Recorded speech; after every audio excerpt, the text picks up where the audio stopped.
Capítulo 10. El bautismo. Según las sectas en general, el bautismo que se administra en la Iglesia Católica no tiene ninguna validez, porque los niños no tienen fe ni tienen algún pecado. Además, no se hace por inmersión. Según algunos grupos, la misma fórmula trinitaria está equivocada. Naturalmente, se trata de pretextos y nada más, como en los demás aspectos de la fe. Lo que se pretende es acomplejar a los católicos impreparados para atraerlos hacia sus grupos. Para nosotros la respuesta es muy sencilla. Una vez aclarado que la Iglesia Católica es la única iglesia que fundó Cristo y llegará hasta el fin del mundo, es imposible que esta iglesia se haya equivocado desde un principio en un asunto de tanta importancia. ¿Acaso Dios habrá ocultado la verdad a su iglesia durante tantos siglos, para después revelársela a unos grupos separados? Claro que no. De todos modos, veamos todo con calma. Adultos y niños. He aquí algunos textos fundamentales. Vayan por todo el mundo y prediquen la buena nueva a toda la creación. El que crea y se bautice se salvará. El que no crea se condenará. Vayan y hagan que todos los pueblos sean mis discípulos. Bautícenlos en el nombre del Padre y del Hijo y del Espíritu Santo, y enséñenles a cumplir todo lo que yo les he encomendado. El que no renace del agua y del Espíritu no puede entrar en el reino de Dios. Lo que nace de la carne es carne, y lo que nace del Espíritu es espíritu. En estos textos vemos una diferencia entre San Marcos, San Mateo y San Juan.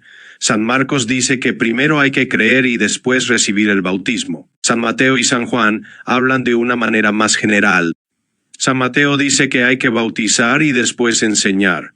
San Juan dice que es necesario nacer 2 veces para entrar en el reino de Dios, la primera mediante la carne y la segunda mediante el Espíritu. ¿Por qué esta diferencia? Porque el Evangelio, según San Marcos, presenta la primera etapa del cristianismo, cuando se estaba empezando, y naturalmente había que predicar primero y después bautizar a los que creían. No existía el problema de los hijos de los cristianos, porque todavía no había cristianos. Este Evangelio es el reflejo de la primera predicación, que encontramos en el libro de los Hechos de los Apóstoles. Conviértanse y háganse bautizar cada uno de ustedes en el nombre de Jesucristo, para que sus pecados sean perdonados. Teniendo la obligación de predicar, los apóstoles tenían que empezar por los adultos. En efecto, no se puede predicar a los niños. Pero una vez que se convertían los papás, había que bautizar solo a ellos, dejando sin bautismo a sus hijos. No. Había que bautizar a todos. En el mismo libro de los Hechos de los Apóstoles, que presenta la labor evangelizadora de estos durante la primera etapa del cristianismo, encontramos algo que nos ayuda a comprender este problema. Ellos le respondieron: «Ten fe en el Señor Jesús, y te salvarás tú y tu familia». Y le anunciaron la palabra del Señor a él y a todos los de su casa. Luego el carcelero, llevándolos consigo, les lavó las heridas e inmediatamente se hizo bautizar él con toda su familia. Ella y los de su familia recibieron el bautismo.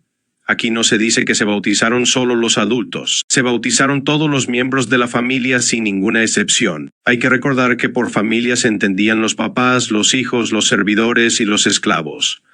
Por esta razón vemos que en San Mateo y San Juan no se dice que hay que escuchar la predicación primero y después recibir el bautismo. En San Mateo vemos que hay que bautizar e instruir. En San Juan, que es necesario nacer 2 veces mediante la carne y mediante el Espíritu, sin hacer distinción de niños o adultos. Pecado original. Cuando Adán y Eva, nuestros primeros padres, pecaron, perdieron la amistad de Dios, que tenían que comunicar a sus descendientes. Este pecado se llama original y se transmite a todos como herencia. En el pecado me concibió mi madre. Un solo hombre desobedeció y todos llegaron a ser pecadores. Pues bien, mediante el bautismo se borra esta mancha de pecado. Si uno es adulto, se le borran todos los pecados original, y actuales. Si uno es niño, se le borra solamente el pecado original. Espíritu Santo. Aparte de quitar el pecado original, el bautismo da el Espíritu Santo. De otra manera, Jesús no hubiera recibido el bautismo, puesto que no tenía ningún pecado. Por lo tanto, el bautismo sirve también para los niños porque les da el Espíritu Santo. Pues yo los bauticé con agua, pero Él los bautizará en el Espíritu Santo. Cuando salió del agua, los cielos se rasgaron para él y vio al Espíritu Santo que bajaba sobre él como paloma. ingreso en la iglesia. Además, el bautismo sirve también como puerta para entrar en la iglesia, el nuevo pueblo de Dios. De otra manera, ¿por qué San Pedro ordenó que se bautizara a Cornelio con su familia si ya habían recibido el Espíritu Santo y por lo mismo ya sus pecados habían quedado perdonados? Ante el bautismo, entraron a formar parte de la iglesia. Entonces Pedro tomó la palabra y dijo: ¿Quién podría negar el agua del bautismo a quienes han recibido el Espíritu Santo, igual que nosotros? Y mandó bautizarlos en el nombre de Jesucristo. Otro punto importante: si la iglesia es el nuevo pueblo de Dios, tendrá de todo grandes y pequeños. No importa si estos entienden o no. Por eso se bautizan a los niños, para que también ellos puedan formar parte de la iglesia, el nuevo pueblo de Dios. Lo mismo sucedía en el Antiguo Testamento. Como un individuo entraba a formar parte del antiguo pueblo de Israel, mediante la circuncisión.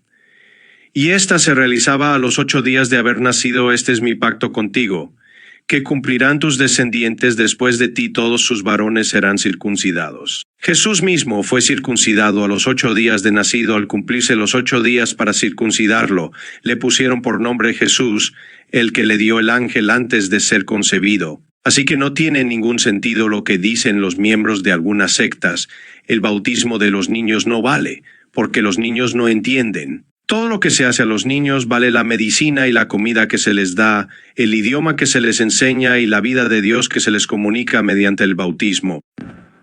Bautismo en el río: el verdadero bautismo es en el Espíritu Santo.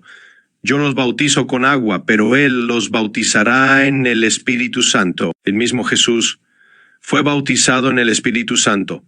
Fuera del agua, al salir del agua, Jesús tuvo esta visión: los cielos se rasgaban y el Espíritu Santo bajaba sobre él como paloma. La paloma, el agua o el fuego son símbolos del Espíritu Santo. Los mismos apóstoles fueron bautizados el día de Pentecostés en el cenáculo, sin la presencia del agua. El Espíritu Santo fue simbolizado por el fuego al llegar el día de Pentecostés. Estaban todos reunidos en el mismo lugar. De repente, vino del cielo un ruido semejante al de una ráfaga de viento impetuoso que llenó toda la casa donde se encontraban. Vieron aparecer unas lenguas como de fuego, que descendieron por separado sobre cada uno de ellos. Todos quedaron llenos del Espíritu Santo y comenzaron a hablar en otras lenguas, según el Espíritu les concedía expresarse. Así que, están equivocados los que dicen que el bautismo tiene que ser administrado en un río. De hecho, el día de Pentecostés fueron bautizadas 3,000 personas en Jerusalén, y sabemos que en Jerusalén no hay ningún río. También podemos recordar el bautismo del eunuco de la reina de Etiopía, que se realizó en un lugar donde no había río, sino algo como charco o pozo. En el camino llegaron a un lugar donde había agua. Y el eunuco dijo: aquí hay agua. ¿Qué me impide bautizarme? Felipe dijo: si crees de todo corazón, puedes hacerlo. El eunuco respondió: creo que Jesús es el Hijo de Dios. Entonces ordenó detener el carruaje. Ambos descendieron al agua, y Felipe lo bautizó. Fórmula. La Biblia habla muy claro al respecto, y la experiencia de 20 siglos lo confirma: bautícenlos en el nombre del Padre y del Hijo y del Espíritu Santo. Sin embargo, a principios de este siglo, algunos grupos empezaron a utilizar la fórmula en el nombre de Jesucristo. Sepan que no puede ser esta la fórmula correcta, porque 2 veces encontramos la expresión bautizar en el nombre de Jesucristo y 2 veces la expresión bautizar en el nombre de Jesús. ¿Cuál sería la correcta? Entonces, según los expertos, estas no son fórmulas del bautismo, sino que sencillamente quieren expresar el papel central que tiene Jesús en la vida del cristiano. A este propósito, véase Solo Jesús, página 225. Padrinos. Con el afán de buscar siempre más pretextos para atacar a la iglesia, hay gente que dice: ¿dónde la Biblia habla de padrinos? ¿Qué significa padrino? ¿Por qué los católicos usan padrinos en el bautismo? He aquí una breve respuesta al respecto. Padrino quiere decir segundo padre. Los padrinos se toman el compromiso de ayudar a los papás en la educación cristiana de los ahijados. Faltando los padres, intervienen los padrinos. Pues bien, ¿qué hay de reprochable en todo esto? ¿Acaso hay que hacer todo y solo lo que está escrito en la Biblia? Una vez más, Jesús ordenó bautizar.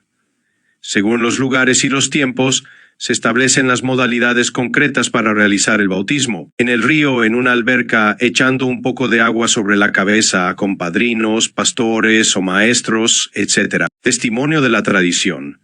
Respecto al bautismo de los niños, así escribía San Ireneo: Jesucristo vino a salvar a todos los que por su medio nacen de nuevo para Dios, infantes, niños, adolescentes, jóvenes y viejos. Orígenes afirmaba que el bautismo de los niños fue instituido por los apóstoles. Carta a los Romanos, libro 5, capítulo 9. El Concilio de Cartago del año 253 ordenó que se bautizaran los recién nacidos lo antes posible. Con relación a la manera de administrar el bautismo, la didaje o enseñanza de los 12 apóstoles, que se escribió contemporáneamente al Nuevo Testamento, dice: bauticen en el nombre del Padre, y del Hijo y del Espíritu Santo, en agua viva. Si no tienes agua viva, bautiza con otra agua. Si no puedes hacerlo con agua fría, hazlo con agua tibia. Derrama 3 veces agua sobre la cabeza en el nombre del Padre y del Hijo y del Espíritu Santo.